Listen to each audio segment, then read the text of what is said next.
This podcast is supported by Progressive, a leader in RV insurance. RVs are for sharing adventures with family, friends, and even your pets. So if you bring your cats and dogs along for the ride, you'll want Progressive RV insurance. They protect your cats and dogs like family by offering up to $1,000 in optional coverage for vet bills in case of an RV accident, making it a great companion for the responsible pet owner who loves to travel. See Progressive's other benefits and more when you quote RV insurance at Progressive.com today. Progressive Casualty Insurance Company and Affiliates. Pet injury is an additional coverage and subject to policy terms. Hey all, I'm Jamie Lynn Sigler, a mom, actor, and advocate. I know how overwhelming it can be trying to decide which treatment is right for you. I've been there. But you should know you're not alone. You can do this. Start with some research, talk to the community, and most importantly, don't be afraid to ask your doctor questions. You might find results that speak for themselves. That's how I landed on Kesimpta. Ask your doctor if Kesimpta, ofatumumab, could be right for you. You can check out the details at kesimpta.com.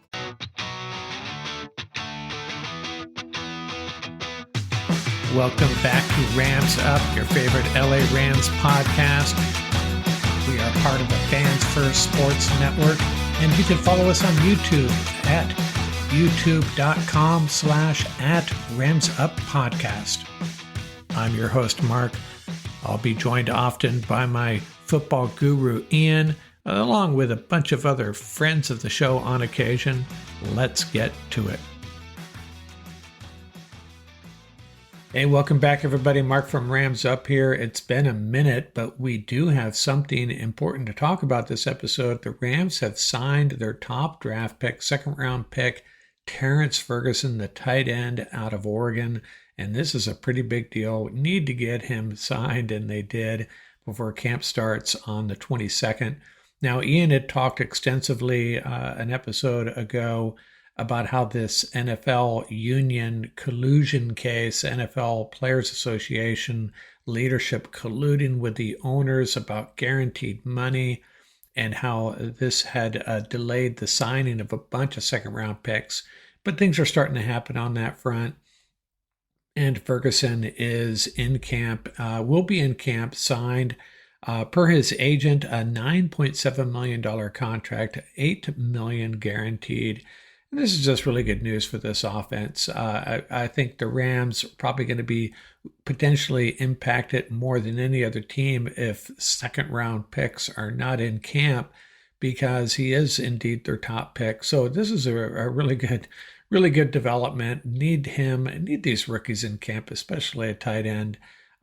Need to keep the train moving along. This is a roster that's built to win the Super Bowl, and Terrance Ferguson could be a big part of that.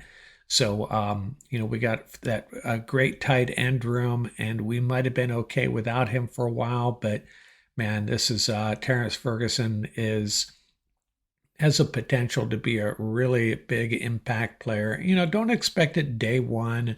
Don't expect it by week 2. But at some point, Terrance Ferguson is going to elevate this offense. I really strongly believe that.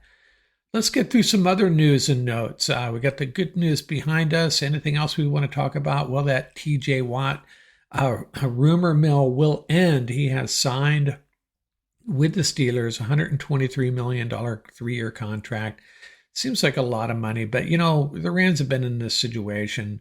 You have an iconic player who has just played so well for your franchise for years. And yeah, sure, they're getting up there in years, but you kind of got to sign these guys. It's really difficult to walk away from them, especially if their play has not deteriorated. And TJ Watt's play has not, as opposed to someone like Cooper Kupp, who seems to have slowed up a little bit. So that Steeler defense, they're in a tough division with the Ravens and Bengals. See what the Browns do. One of the tougher divisions in the league. And this defense is going to be special. Now the offense, there's some odd things going on that side of the ball with, DK Metcalf and Aaron Rodgers, among other guys. It's going to be interesting dynamics there. But this defense with Watt back on board is going to be really special. Wide receiver Mike Williams, so the Chargers, retires. And, to me, it's kind of odd time to retire. Now, maybe the Chargers saw this coming. Maybe the Chargers were starting to phase him out anyways. I don't keep my finger on the pulse of the Chargers that much. So I don't know what's going on with that wide receiver room. And maybe it's not that big a deal, but it still seems like, if you're going to retire before the free agency or before the draft. But maybe in this case, it doesn't really matter that much. And then Lloyd Howe, the executive director of the NFL Players Association, has resigned. And this goes back to that collusion case again. This is just a really bad look for the Players Association, the leadership, to be, apparently, allegedly colluding with the owners, avoiding paying guaranteed money to players. They're supposed to be representing the interest of the players, obviously, and that wasn't happening. Apparently, allegedly, get that out there, allegedly. And Hal just decided it was best for everybody if he stepped aside, and that's probably a good call on his part. Now, Behind the Grind, episode 3. A lot of these shows that the Rams put on, I find them interesting when they talk. The parts that I find interesting are where they talk to Les Snead, scouts and coaches about players, especially draft picks. Some of that stuff's really cool. This episode, Camp Maui, as they called it, a lot of fluff, but it was still kind of fun, I guess. The golfing part of it was interesting. 3 takeaways from me, though. I really felt bad for that congresswoman getting up there and trying to get everybody pumped up and then referring to Merlin Olsen as the great defensive linebacker. Not a big deal, but hopefully somebody sets some of the younger players straight. They don't come away thinking that Merlin Olsen was a linebacker, because some of them probably don't even know who he is. Merlin Olsen, one of the greatest defensive tackles in the history of the league. So, not going to throw shade on the congresswoman. You can't expect them to, maybe it's just a minor detail, but she did get that wrong. And the second takeaway, I really related to Brennan Jackson on the one green. Obviously aware that some good stuff was going on with another group, and pointing out that, hey, they can have all their Eagles. We're having a better time down here. And that's speaking to me. I'm telling you, you can have a ton of fun on a golf course with triple bogeying your way around 18 holes. Who needs Eagles? And then my third takeaway, if you were to ask me who the best putter on a football team is, the best putter, I'd probably pick the field goal kicker, and Joshua Carty seemed to be doing pretty good there. And it just makes sense, right? The field goal kicker is your best putter. It makes perfect sense to me. Now, it is episode 782. We're going to talk about a player who wore number 82, and that is Red Phillips. And the interesting thing about Red Phillips is he's the forgotten guy, a really forgotten guy. 6'1", 197 pounds, out of Auburn. He was a first-round pick in the 1958 draft, the 5th overall by the Rams, played 7 years with the Rams and 3 years with the Vikings. In 1958, Phillips led the NFL with the longest reception of the season, 93 yards. In 1961, he led the NFL in total receptions with 78 and ranked 3rd in receiving yards, over 1,000 yards. Remember, this is a much shorter season back then. Finished his Ram career with 333 catches, 4,953 yards, and 27 TDs, a three-time Pro Bowler. And why do I call him the forgotten man? Because all these great receivers the Rams have had, most of them ranked above him. Most Ram fans are really unaware of Red Phillips and how good he was.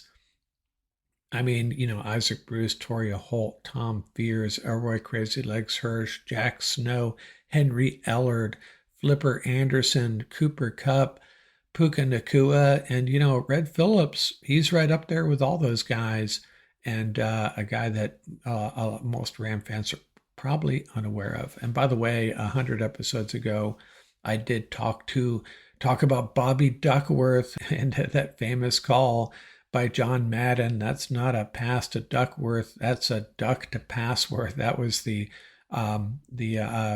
championship game against the Bears and the win there. Dieter Brock to Bobby Duckworth. Incomplete, needless to say. But so 282s in the book. Bobby Duckworth and Red Phillips, my number 82 this time around for the Los Angeles Rams. And by the way, I meant to mention, a writer for NFL Spin Zone ranked the NFL cornerback duos. And this is Sayre Bettinger, probably butchering his name, but I did want to mention this. Go back here.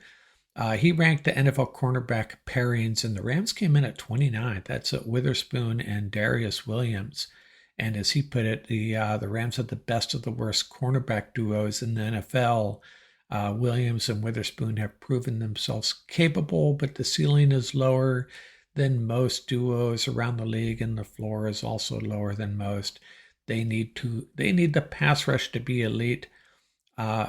To be at their best. And I think that's a fair assessment. Now, 29th seems a little bit lower than it should be. I checked some of these other duos, and I'd probably actually rank Witherspoon and Williams ahead of the 49ers, who came in at the mid-20s.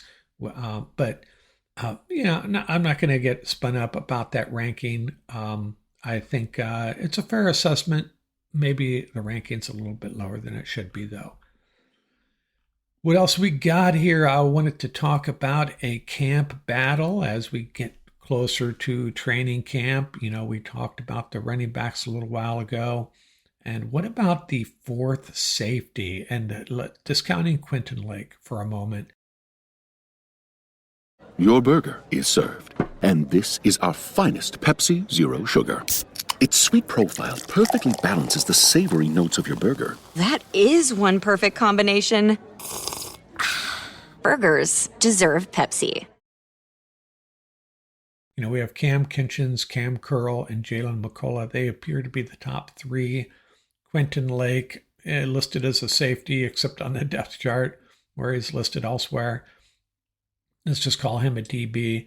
And then there's three guys, I think, that are battling for a roster spot, and I think one of them is going to end up on this roster. And those three guys, three undrafted free agents, Tanner Ingle from 2023, Malik Dixon Williams, and Nate Valcarcel, both from this past draft, went undrafted.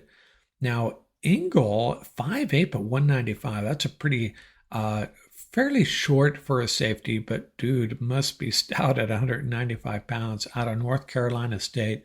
Already 25 years old, and he can play the slot, maybe a little short for it, but he could play the slot, and he's been on the Rams practice squad since 2023. The highlight of his college career, 2021, first team All-ACC. And then there's Valcarcel. By the way, Ingle and Valcarcel are listed as free safeties on the depth charts I've seen. Well, the third guy, Malik Dixon Williams, is listed as a strong safety. Valcarcel comes in at 6'1", 192 out of Northern Illinois. He intercepted 6 passes, which were returned 95 yards, and had 9 pass breakups at Northern Illinois. Transitioned from a backup cornerback and special teams player to starting safety over his 4 years there. So another guy with some flexibility, maybe even more so than Ingle. I could see a 6'1", 192-pound safety getting by at cornerback potentially, or maybe in the slot. And then Malik Dixon Williams listed as a strong safety, 6'1", 200 pounds. He's out of UConn. 5 years there, 258 tackles and 7 interceptions. And he's definitely a guy with special teams abilities as well. Am I going to make a prediction here? That's impossible to do. And I don't think we're going to be able to figure it out watching preseason games, because you know how the Rams roll. If you're playing every down in the preseason, this actually means you might not be making this team. You could be making plays all over the field. But if you're a guy that gets in for a couple series and then takes a seat, that may mean they have you penciled in for some a good shot at making this 53-man roster. But all three of these guys, if they're your fourth safety, you could do a lot worse. Again, discounting Quentin Lake here for a moment. But I see these three guys, one of them making this roster. Not going to make a prediction here. Tanner Ingle, guy that's a little more experienced, they probably feel more comfortable with. Malik Dixon-Williams might be the best special teams player. And Val Carcel, a guy that offers a lot of flexibility and can play special teams too. So we will keep an eye on that one. And hey, I like to play around with ChatGPT and see how ChatGPT is doing, compare it to my knowledge. And I bounced onto ChatGPT the other day when I had a discussion comparing Aaron Donald to Mean Joe Green. And I was calling Aaron Donald not only the best defensive lineman in the history of the game, the best player, period, regardless of position, showing my Ram bias there. And this Steeler fan was, I had a friendly back and forth banter with him. I asked ChatGPT who is the best defensive tackle in the history of the National Football League, and the answer was 1, Aaron Donald, 2, Mean Joe Green. So ChatGPT nailed that one. Then I asked it, what was the greatest NFL offense ever? And they came up with 3 candidates. The first one was the 2013 Broncos, 606 points scored. Peyton Manning, 5,477 yards passing and 55 TDs. They did, however, lose in the Super Bowl to the Seahawks. Then there was the 2007 Patriots, 589 points. Tom Brady, 50 TDs. Randy Moss, 23 TDs. This is a team that went 16-0 in the regular season and lost to the Giants in the Super Bowl. And then the third choice, and I don't think they're necessarily ranking them, just offering 3 options here. The 1999 St. Louis Rams, greatest show on turf, 528 points. Kurt Warner, 41 TDs. 4,353 yards. Marshall Faulk over 2,400 yards from scrimmage, and they won the Super Bowl. And the summary was, they threw some kudos to the Broncos and Patriots, but said, hey, the fact that the Rams won the Super Bowl, got to give the nod to the greatest show on turf. So ChatGPT rounding into form as far as I'm concerned. And what did they say actually about the greatest show on turf? Balanced dominance, could beat you through the air and on the ground, fast-paced, spread offense ahead of its time. Absolutely true.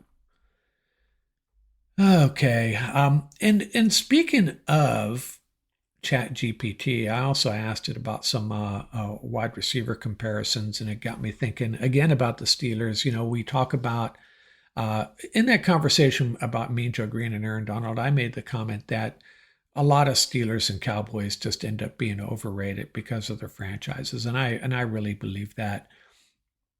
And I got to thinking about overrated players and underrated players, and thinking about the Hall of Fame and the fact that Torry Holt is not in the Hall of Fame, but you know who is?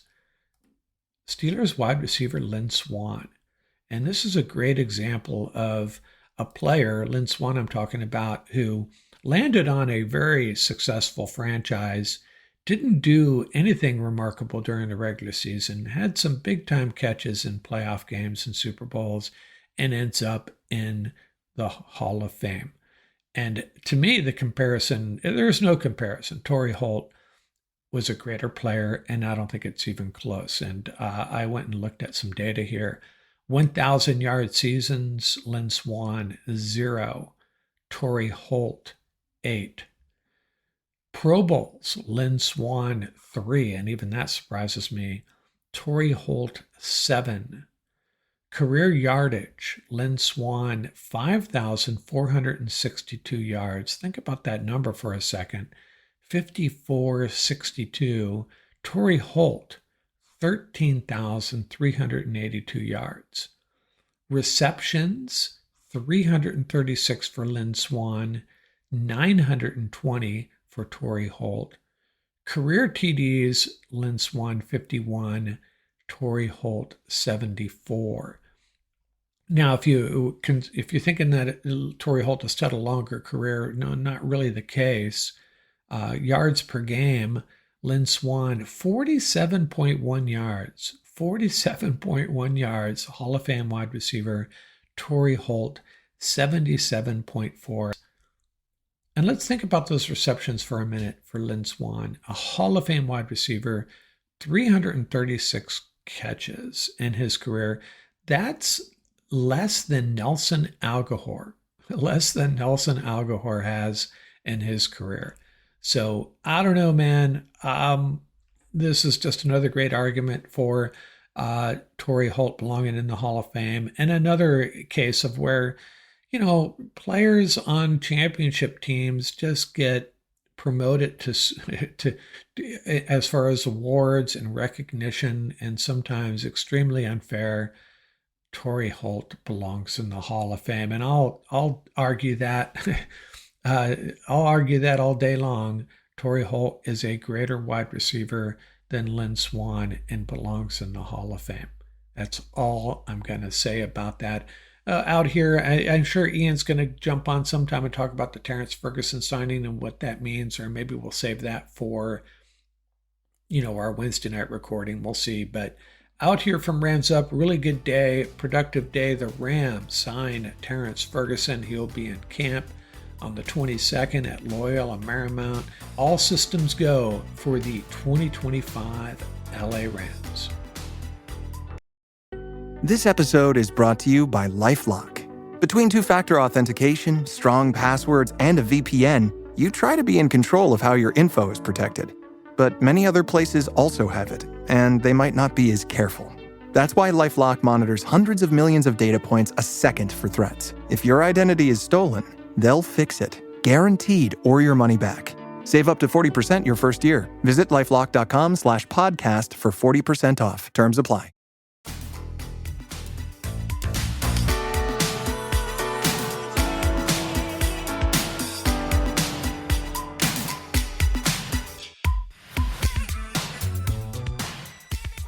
That's going to do it for this episode. Remember, you can reach us at ramsuppodcast@gmail.com. And don't forget about our YouTube channel. Till next time, keep the horns up, stay safe, and have fun out there.